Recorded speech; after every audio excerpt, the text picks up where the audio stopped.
Wezesha mtu kukabiliana na changamoto za maisha ya kila siku. Kwa hiyo afya ya akili ni hali ya ustawi wa kihisia. Ya kwanza kihisia, pili kiakili, tatu kijamii, ambayo humwezesha mtu kukabiliana na changamoto za maisha ya kila siku. Alafu hapo kwenye ya kila siku badala ya nukta weka mkato. Pia kufanya kazi kwa ufanisi na kuchangia katika jamii yake. Wewe kama mtu wa Mungu, wewe kama mwanadamu, tukiongelea afya ya akili tunamaanisha kwamba ni ile hali ya ustawi. Tunaposema kama ni afya ya mwili, ile hali ya ustawi wa ufanyaji kazi wa viungo vyako, ufanyaji kazi wa mapafu yako, ya maini yako, ya mandama yako, ya figo zako, ya misuli, mishipa ya damu, ya moyo. Sasa afya ya akili ni ile ya ustawi ya hisia. Kila mmoja anakuwa na hisia. Sawa jamani? Lakini pia kila mtu anakuwa na akili ambayo kazi yake ni kutambua na kufanya maamuzi. Lakini pia kuna mambo ya kijamii. Maana hapa naamini hamna anaishi peke yake. Hata kama nyumbani unaishi peke yako au ni bachelor kama mimi, lakini kuna muda unatoka nje, unakutana na watu, unaenda dukani, unaenda sokoni, unakuja kanisani kama hivi. Hawa ni jamii. Sasa watu wanajuaje kwamba wewe una ustawi kama kwenye jamii yako? Hamna anayekuelewa au kila mmoja wewe yani hakuelewi. Sasa afya ya akili ni sehemu ya afya ya jumla ya mtu. Tunaposemea kwamba mtu anatakiwa awe na afya ya kimwili, yaani kwamba viungo vyake vinafanya kazi vizuri, una uwezo wa kufanya kazi vizuri, lakini pia afya ya akili ni sehemu ya ujumla wa yule mtu. Tunaposema mtu awe na afya ya akili, afya ya kiroho, afya ya akili au kinini tunasema afya ya akili, yes. Na lazima awe nazo pia, maana ukiwa hauna afya ya akili inaweza kuchangia hata kupelekea dalili ambazo zitajionyesha kwenye mwili wako. Kama vile una shida ya mwili, kumbe la hasha, shida iko kwenye akili yako. Haleluya. Lakini pia naamini hapa kuna mtu ana shida ya akili au ana shida ambazo nitazongelea baadaye. Sidhani kama tungekuwa tunaelewana na huyu mtu hapa kanisani. Na laiti kama yupo, kwa dalili nitakazotaja baadaye, basi utasikia kila mtu analalamika au anasema mtu fulani labda huyu mtu bwana ana shida kweli. Sababu kuna vitu ambavyo haviwezi kuwa vizuri kiroho kama kiakili hauko sawa. Haleluya. Kwa hiyo ni sehemu ya jumla ya afya ya mtu. Huwezi kusema kwamba una afya kama akili yako haina afya. Haleluya. Sasa vipengele vya afya ya akili viko vitatu kama nilivyovitaja. Andika kipengele cha kwanza ni hali ya kihisia, yani emotional well-being. Hali ya kihisia. Hii ni uwezo wa kudhibiti hisia. Kila mtu anakuwa na hisia. Unapata huzuni, unapata hasira, unapata furaha, unapata hofu. Lakini hisia hizi, whether ni mbaya au nzuri, lazima uwe na uwezo wa kuzidhibiti.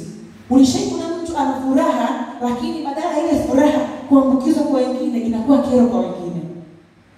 Kuna sehemu kuna shida. Ukiona wewe una furaha lakini kuna watu labda kama wewe unanyanyua shida zako au hivyo ni, lakini right kama hawana chochote kile, lakini nakishangilia furaha yako ikaleta fujo, ikaleta nini kwenye jamii, jua kwamba kuna shida sehemu. Haleluya. Una huzuni, lakini huzuni kila mtu anapata. Mimi nina huzuni.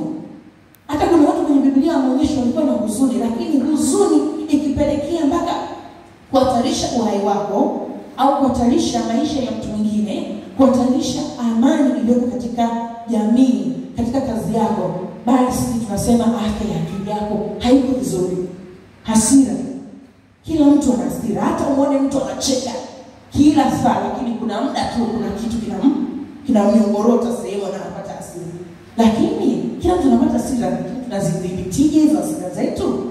Ndio hapa tunakwenda kuongelea kwamba afya ya akili. Kwa hiyo hata Biblia haikataza hisia, kwa sababu hata manabii wakubwa ambao walikuwa wanategemea Mungu, wanatembea na Mungu vizuri, walipata hasira. Na kuna ambao walisusa kabisa, lakini waliwezaje kudhibiti au kurudi katika hali ya kawaida ambayo haikuleta madhara katika uhusiano wao na Mungu au katika jamii yao. Haleluya. Hiyo hali ya kwanza ni hali ya hisia. Lakini hali ya pili au kipengele cha pili cha hii afya ya akili ni uwezo wa kufikiri. Ndio tunasema ni akili. Inaitwa cognitive health. Cognitive health. Hapa ni uwezo wa kufanya maamuzi, kuzingatia. Ukiona mtu katika maisha yake hawezi kufanya maamuzi, wewe ni kufanya biashara, wewe ni katika kuoa, kuolewa, kununua kitu, unashauriwa ndio, na ni vizuri kuchukua ushauri wa wengine, lakini mwisho wa siku maamuzi ya mwisho yanabaki kwa yako. Sasa ukiwa na afya nzuri ya akili, maana kwamba utakuwa na maamuzi ya kwako mwenyewe. Ushauri kuchukua ndio hapa na pale, lakini mwisho wa siku utachukua maamuzi ambayo wewe unaona kwa hiki kitu yatanifaa. Haleluya. Lakini cha pili katika hiyo uwezo wa kufikiri au cognitive health ni uwezo wa kuzingatia. Katika jamii itabidi uwe na uwezo wa kuzingatia. Unaelekezwa kitu au unasikiliza kitu, unazingatiaje? Kuna mtu yeye kila kitu yeye ni kupotezea tu.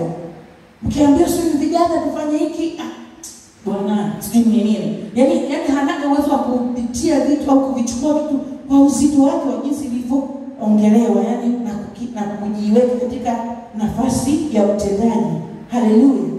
Kwa hiyo kuwa na uwezo wa kuzingatia. Na hata tunapoongelea hapa maneno na tunatamkiwa maneno hapa na wachungaji wa Biblia mbalimbali kila siku. Wewe unaona mwaka mzima umehubiriwa lakini hakuna neno hata moja unalozingatia katika maisha yako. Basi anza kujiuliza maswali. Nina shida gani kwenye akili yangu? Mwaka mzima nimehubiriwa lakini hakuna neno hata moja nicheko litafakari, au kuna kitu nilikuwa nafanya ndani kakumbuka neno fulani alihubiri na dairi. Nadhani nitaliapply hivi sehemu hii. Au mchungaji Mande aliongea kitu fulani, nitaweza nikalikumbuka, nikaliapply sehemu fulani. Kwa hiyo huo ni uwezo wa kuzingatia yale unayoambiwa, yale unayoelekezwa. Lakini pia uwezo wa kujifunza. Na yeye ni afya nzuri ya akili. Kuna mtu hata apate maudhi au shida kiasi gani lakini huwa hajifunzaji. Yaani yeye hata apate shida, yaani hajifunzaji, atarudia tena kile. Licha ya kuwa kitu kimeshamuumiza mara 9 lakini anaenda kujifunza. Yaani ashindwe kujifunza.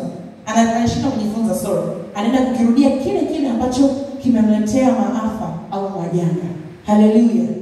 Haleluya. Lakini kipengele cha 3 ni mahusiano na wengine. Tumesema tuko kwenye jamii na tunaishi kwenye jamii. Kwa hiyo lazima tuwe tuna mahusiano mazuri na wengine. Inaitwa social well-being. Yaani hii maana yake ni kuwa na uhusiano mzuri, unayeandika kuwa na uhusiano mzuri na watu. Lakini pia kuwa na msaada wa kijamii.